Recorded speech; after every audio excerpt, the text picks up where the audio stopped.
নমস্কার বন্ধুরা, welcome to ইউনিকন। তো বন্ধুরা, এই ভিডিওতে আমরা কথা বলবো মোহনবাগান বনাম এফসি গোয়া ম্যাচ নিয়ে। কালকে যেই ম্যাচে এফসি গোয়াকে মোহনবাগান 2-0 উড়িয়ে একদম রাজার মতো লিগ সিলটা হাতে তুললো এবং কেন মোহনবাগান ভারতের সেরা টিম সেটাও দেখালো। তো সেই ম্যাচটা আমি দেখতে গিয়েছিলাম, সেই ম্যাচের কিছু কাহিনী তোমাদেরকে দেখাবো, সেই ম্যাচের কিছু স্টোরি দেখাবো এবং তার সঙ্গে হালকা করে রিভিউও করে নেব। তো লাস্ট অব্দি দেখতে থাকো, ভিডিওটা ইন্টারেস্টিং ভিডিও হবে।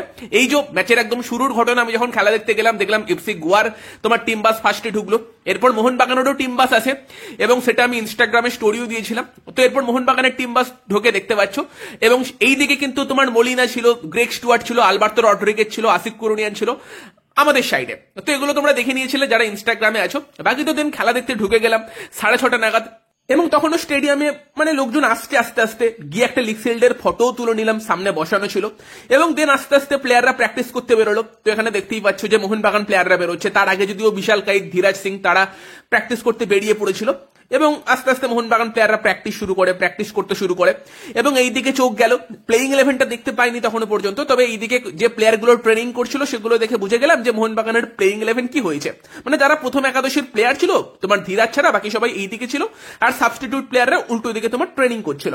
এখানে দেখছিলাম যে দুই লেজেন্ড তোমার জেসন কামিংস এবং গ্ল্যান মার্টিন্স গল্প করছে, তারই মাঝখানে আর এক লেজেন্ড রাহুল কুমার গুপ্তাকে দেখতে পেলাম, এদিকে গোয়া প্র্যাকটিস করছে, সন্দেশ সিংহের এদিকে ছিল। তো রাহুল কুমার গুপ্তাকে নিয়েও কিছু কথা বলার আছে। রাহুল কুমার গুপ্তা তার কেরিয়ারের শেষ ম্যাচ খেলিয়ে ফেলেছে, এটা একটা ভালো নিউজ, তবে খারাপ নিউজও একটা আছে। সবকিছুই বলছি, ভিডিওর সঙ্গে যুক্ত থাকো। তো এখানে কিন্তু দেখলাম তারপর আরমান্দ সাদিকু এলো, এবার সাদিকু জেসন কামিংস এর সঙ্গে গল্প করে কিনা সেই দিকে আমার নজর ছিল, বাট সেরকম দেখলাম না। তবে সাদিকু ভাই প্র্যাকটিসই করেনি, বাকি প্লেয়াররা প্র্যাকটিস করছে, সাদিকু মোহনবাগানের এক সাপোর্ট স্টাফের সঙ্গে গল্পই করে যাচ্ছে এদিকে। এবং দেন আস্তে আস্তে প্লেইং 11 অ্যানাউন্স হলো এবং দেখলাম যে যেরকমটা আমরা এক্সপেক্ট করেছিলাম সেরকমই লাইন আপ মোহনবাগানের ছিল। লেফট ব্যাকে স্টার্ট করেছিল তোমার আশিক কুরুনিয়ান, আর স্ট্রাইকার স্টার্ট করেছিল পেত্রাতোস, কামিংস বেঞ্চে ছিল। তবে একটা চেঞ্জ যেটা আলোচনা করেছিলাম আমরা, ধীরাজকে সুযোগ দিতে পারে, ধীরাজ কিন্তু এই ম্যাচে সুযোগ পেয়েছিল। তো সেই তোমার প্লেইং 11 গুলো দেখতে পেয়ে গেলাম এবং দেন আস্তে আস্তে তোমার প্র্যাকটিস হয়ে গেল মোহনবাগান প্লেয়াররা, তারপর কিন্তু তোমার ড্রেসিং রুমের দিকে চলে গেল। এরপর কিন্তু খুবই একটা সুন্দর ঘটনা হলো।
কত সুন্দরভাবে এফসি গোয়া দল কিন্তু মোহনবাগানকে তোমার গার্ড অফ অনার দিল মোহনবাগান চ্যাম্পিয়ন হওয়ার জন্য। এবং যেই সময় মোহনবাগান দল ঢুকছে, গোয়া অত সুন্দর গার্ড অফ অনার দিচ্ছে এবং পেছন দিকে টিফোগুলো নামছে, টিফোগুলো মারাত্মক ছিল যেগুলো মোহনবাগান ফ্যান্স ক্লাবরা নামিয়েছিল।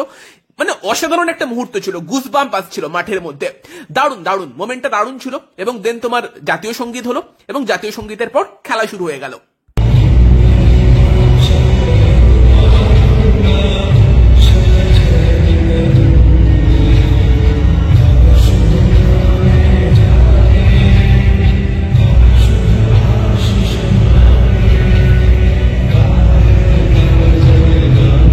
তো ম্যাচের ব্যাপারে কথা বললে, ম্যাচের শুরুটা কিন্তু খুব গতিময় ফুটবল দিয়ে শুরু হয়েছিল। মানে দুই দিকের প্লেয়াররাই কিন্তু অ্যাটাক করছিল, যেটাকে আমরা বলি এন্ড টু এন্ড ফুটবল। একবার মোহনবাগানের দিকে অ্যাটাক হচ্ছে, তো দেন তারপরেই তোমার গোয়ার দিকে অ্যাটাক হচ্ছে। তবে এই খেলাটা ফার্স্ট হাফে বলো বা পুরো ম্যাচ জুড়েই বলো বেশিরভাগ সময়টা কিছুটা মাঝ মাঠের মধ্যেই খেলাটা সীমাবদ্ধ ছিল। খুব যে মানে উল্টো দিকের গোয়া টিম ধীরাজকে বেশিবার টেস্ট করতে পেরেছে বা তোমার মোহনবাগান টিম ঋত্বিক তেওয়ারিকে খুব বেশি টেস্ট করতে পেরেছে সেরকমটা না। ডিফেন্সের কাছে বল যাচ্ছিল, দুই দলেরই ডিফেন্স স্ট্রং ছিল, মানে এই লিগে সব থেকে সেরা দুটো ডিফেন্স তোমার মুখোমুখি হয়েছিল। একদিকে সন্দেশ সিংহেন ওডি ওনা ইন্ডিয়া, তাদের সামনে কার্ল ম্যাকিউক ছিল ফার্স্ট হাফে, উল্টো দিকে তোমার আপুইয়া ছিল মিডফিল্ডে, তাদের পেছনে টম আলড্রেড, আলবার্তো রড্রিগেজ, তাদের ডিফেন্স তো ভালো খেলা হয়েছে। ওভারঅল কিন্তু ডিফেন্সিভলি স্ট্রং ছিল। তবে মোহনবাগানের দুই সাইড ব্যাকের দিকে নজর ছিল, আশিক কুরুনিয়ান এবং তার সঙ্গে আশিস রায়। আমার মনে হয়েছে তুলনামূলক আশিস রায় অনেক সাধারণ ফুটবল খেলেছে। গোয়া বেশিরভাগ অ্যাটাক আশিস রায়ের দিক দিয়েই করেছে। একটা ক্ষেত্রে টম আলড্রেড দারুণ ডিফেন্স করেছিল তোমার উদান্তা সিং এর এগেনস্টে, যেখানেও কিন্তু আশিস রায়ের দিক দিয়েই বেরিয়ে গিয়েছিল। উদান্তা কিন্তু আশিস রায়কে রীতিমতো সমস্যায় ফেলেছে। পরবর্তীকালে যখন আশিসের জায়গাতে দীপেন্দু বিশ্বাস এসেছে, আই থিঙ্ক মোহনবাগানের কিন্তু ওই দিকটা আরো অনেক বেশি সলিড হয়েছে। বাট আমার মনে হলো যে আশিক কুরুনিয়ান কিন্তু এই ম্যাচে বেশ ভালো, মানে আশিক কুরুনিয়ান অ্যাগ্রেসিভ কিন্তু প্রথম থেকে ছিল। আশিক আর বরিসের কিন্তু লড়াইটা দেখার মতো ছিল, এবং লড়াই মানে কি অ্যাগ্রেসিভ লড়াই হচ্ছিল। বরিসের মাথা গরম হয়ে গিয়েছিল সেটা বোঝা যাচ্ছিল। হতে পারে সেটা একটা কারণ যে পরবর্তীকালে আমরা বরিসকে অনুগোল করতেও দেখি। তবে ফার্স্ট হাফের হয়তো সব থেকে বেশি বড় টকিং পয়েন্ট যেটা হয়ে থাকবে সেটা হচ্ছে যে মোহনবাগানের যে একদম লাস্ট মোমেন্টে গোল করে দেওয়া এবং সেটা ক্যান্সেল হওয়া, তো সেই ঘটনাটা যেখানে এই হচ্ছে সেই ঘটনা যেখানে কিন্তু মনবীর সিং গোল করে সেলিব্রেট করছিল। সেই মোমেন্টের ভিডিওটা আমি করিনি, কিন্তু পরবর্তীকালে তোমার রেফারি রাহুল কুমার গুপ্তা অনেকক্ষণ ধরে আলোচনা করে এবং হ্যান্ডবলের জন্য কিন্তু তোমার ডিসিশনটা ক্যান্সেল করে, গোলটা দেয় না। এবং সেখানে দেখতেই পাবে তোমরা স্ক্রিনে যে রীতিমতো কিন্তু মোহনবাগান সমর্থকরা তো খুব সেলিব্রেট করছে, মোহনবাগান প্লেয়াররাও সেলিব্রেট করছে, কে আর ভেবেছে যে ওটা গোলটা ক্যান্সেল হয়ে যাবে। এবং পুরো একদম মাঠে আলাদাই পরিবেশ তৈরি হয়ে আছে। তবে রাহুল কুমার গুপ্তা সব আলোচনা করে গোলটাকে কিন্তু ক্যান্সেল করে, ফ্রিকিক দেয়। ফ্রিকিক দেয় কেন? কারণ দিমিত্রি পেত্রাতোসের হাতে বল লেগেছিল, সত্যি লেগেছিল। দিমিত্রি পেত্রাতোস যখন পড়ে গিয়েছিল সেই সময় দুহাত দিয়ে বোধহয় বলটাকে ধরার চেষ্টা করছিল, বাঁ হাতে লেগেছিল বলটা, এবং হ্যান্ডবল হয়। তবে ব্যাপারটা হচ্ছে যে যদি হ্যান্ডবল হয়, রেফারি তো একদম সামনে ছিল রাহুল কুমার গুপ্তা, তো তার তখনই বাঁশি বাজিয়ে দেওয়া উচিত ছিল, খেলাটাকে কন্টিনিউ করা উচিত হয়নি। খেলাটাকে কন্টিনিউ করেছে, মনবীর গোল করেছে, দেন সেলিব্রেট করেছে, তারপর গিয়ে কিন্তু রাহুল কুমার গুপ্তা বা সেটাকে ক্যান্সেল করেছে। সিদ্ধান্তও ঠিক আছে, হাতে বল লেগেছে, বাট যেহেতু রাহুল কুমার গুপ্তা একদম সামনে ছিল, সে তখনই বাঁশি বাজিয়ে ফ্রিকিকটা দিয়ে দিতে পারতো। মানে সামনে থেকে সে বুঝতে পারলো না, ওদিকে গিয়ে ফোর্থ রেফারির সঙ্গে তোমার ডিসিশন নিয়ে আলোচনা করে তারপর সিদ্ধান্ত দিল। তো যাই হোক, রাহুল কুমার গুপ্তাকে নিয়ে বেশি কিছু বলবো না, কারণ বাকি সময়টা জুড়ে কিন্তু রাহুল কুমার গুপ্তা ভালো রেফারিং করেছে এই ম্যাচে। ওই একটা সিদ্ধান্ত হয়তো আগেই বাঁশি বাজিয়ে দিতে পারতো। আর রাহুল কুমার গুপ্তাকে নিয়ে একটা গুড নিউজ হচ্ছে, রাহুল কুমার গুপ্তা কিন্তু তার ক্যারিয়ারের শেষ ম্যাচ আইএসএল এ খেলিয়ে ফেললেন। রাহুল কুমার গুপ্তা কিন্তু আর কোনো ম্যাচে রেফারিং করবেন না, এটা যেমন একটা গুড নিউজ। তবে ব্যাড নিউজটা হচ্ছে যে রাহুল কুমার গুপ্তা এবার ইয়ং রেফারিদের তৈরি করবে, মানে যে রেফারিরা তৈরি হয়ে আসবে তারাও রাহুল কুমার গুপ্তার মতনই হবে। তবে যাই হোক, রাহুল কুমার গুপ্তাকে মিস করবো, যতই গালাগালি দিয়ে খিস্তি করি, আমাদের অনেক ইমোশনও জড়িয়ে আছে রাহুল কুমার গুপ্তার সঙ্গে, তাকে খিস্তি করি আমাদের কন্টেন্ট তৈরি হতো। তো যাই হোক, রাহুল কুমার গুপ্তা কিন্তু আর রেফারিং করাবেন না। তো তারপর সেকেন্ড হাফের কাহিনীর কথা বললে, সেকেন্ড হাফেও কিন্তু তোমার আশিক এবং বরিসের মধ্যে লড়াইটা চলছিল, এবং এখানেও দেখতে পাচ্ছ সেই নিয়ে একটু ঝামেলা চলছিল। আশিকের সঙ্গে ইকের গরোটেক্সানোর ধাক্কাধাক্কি হয় এবং বরিসের মাথা তো গরম হয়ে গিয়েছিল। তারপর বরিস সিং গিয়ে কিন্তু লিস্টন কোলাসেকেও ফাউল করে, এবং লিস্টন কোলাসেকে ফাউল করে ওখানে হলুদ কার্ডও দেখে বরিস সিং, এবং ওই ফ্রিকিকটাই কিন্তু তোমার আলবার্তো টমকে দেয়, টম বল বাড়ায়, বরিস সিং কিন্তু ওন গোল করে ফেলে। সেখান থেকে মোহনবাগান ফার্স্টে 1-0 গোলের লিডটা নিয়ে নেয় বরিস সিং এর ভুলে, এবং সেখানে মানে গোলটা হয়ে গিয়েছিল। তারপর আমার রিয়াকশন এটাই ছিল।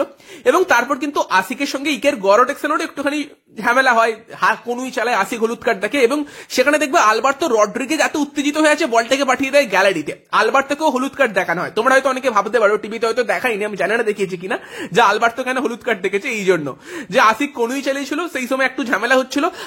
আলবার্তো এতই উত্তেজিত হয়েছিল যে বলটা পাঠিয়ে দেয় গ্যালারিতে, দিয়ে একটা হলুদ কার্ড দেখে। তো ম্যাচের শুরুতে গোয়া যতই গার্ড অব অনার দিক বা যাই দিক, দুই দল কিন্তু ম্যাচটা জিততে চাইছিল, সেই জন্য ম্যাচের মধ্যে ইন্টেন্সিটি ভালো ছিল। খুব বেশি হয়তো অন টার্গেট শট হয়নি, মোহনবাগান গোলকিপার বা ঋত্বিক তেওয়ারি অত বেশি টেস্ট হয়নি, বাট খেলার মধ্যে ইন্টেন্সিটি হাই লেভেলের ছিল। মোহনবাগানের দুই defender Alberto Rodriguez, Tom Aldred brilliant. Tom Aldred তো গোলটার ক্ষেত্রেও প্রথম ভূমিকা রেখেছিল, ব্রিলিয়ান্ট, দুই ডিফেন্ডারই ব্রিলিয়ান্ট। অবশ্যই সমর্থকরাও ব্রিলিয়ান্ট ছিল। যদিও আমি খুব বেশি ভিডিও কালকে করিনি, মানে খেলাটার দিকেই মনোযোগ দিচ্ছিলাম, সেজন্য হয়তো গোলের ভিডিও অন্যান্যবার আমি খেলা দেখতে গেলে তোমরা যেরকম দেখতে পাও সেরকম দেখতে পাবে না। সেকেন্ড গোলটার সময় জাস্ট উঠে পড়েছিলাম বাড়ি আসবো বলে, তো সেই গোলটারও ভিডিও নেই। আর বাকি খেলা নিয়ে কথা বললে বিশাল কিছু এই ম্যাচের কাটাছেঁড়া করার দরকার নেই, কারণ এই ম্যাচটা এনজয় করতে গিয়েছিলাম, সেলিব্রেট করতে গিয়েছিলাম মোহনবাগানের লিগ শিল্ড জয়কে। বাট আমার মনে হলো অ্যাজ এ নম্বর 9 দিমি কিছুটা স্লো খেলছিল বা কিছু সময় সেলফিস খেলছিল, তুলনামূলক পরবর্তীকালে যখন কামিংস এলো চান্স বেশি তৈরি হয়েছিল। হ্যাঁ, সেকেন্ড হাফে স্টুয়ার্ট বেশ কিছু সময় কিন্তু ভালো বল রাখছিল, স্টুয়ার্টের স্কিল আমরা দেখতে পাচ্ছিলাম। এবং যখন কামিংস এলো, কামিংসের কাছে 2-3টে ভালো সুযোগ এসেছিল, একবার আপুইয়া ভালো বল দিয়েছিল, অনেকটা লাস্ট বার লিগ শিল্ড ফাইনালে যেরকম কামিংস গোল করেছিল সেই টাইপের বল গেছিল কামিংসের কাছে। বাট কামিংস সেটা কিছুটা হোল্ড করে আসতে গিয়ে সন্দেশ স্টিঙ্গেন ডিফেন্ড করে নেয়, আর একটা ক্ষেত্রে কামিংস লিস্টনকে রিলিজ করতে পারত, করে না, সেটাও ডিফেন্ড হয়ে যায়। তবে ফাইনালি যে গোলটা আসে সেই গোলটার ক্ষেত্রেও কিন্তু আশিক কুরুনিয়ান ফার্স্টে একটা ক্লিয়ারেন্স করে, বলটা কিন্তু সন্দেশ স্টিঙ্গেন ঠিকঠাক ধরতে পারে না, কামিংসের কাছে চলে আসে। কামিংস কিন্তু ওখানে আরামসে না করে একদম অ্যাগ্রেসিভলি যায়, কিছুটা ইনজুরি হতে পারতো তারপরও যায়, সন্দেশ স্টিঙ্গেনের সঙ্গে কামিংসের একটু সংঘর্ষও হয়, বাট কামিংস বলটা জেতে এবং বলটা চলে যায় স্টুয়ার্টের কাছে। স্টুয়ার্ট বল নিয়ে রান করে বক্সের মধ্যে ঢোকে একটা ব্রিলিয়ান্ট ফিনিশ করে কিন্তু করে দেয় 2-0। মোহনবাগান ম্যাচ জিতছে, ততক্ষণে নিশ্চিত হয়েই গিয়েছিল, আর গোয়া মোহনবাগানের ডিফেন্স ভেঙে গোল করতে পারবে না সেটা মনেই হচ্ছিল।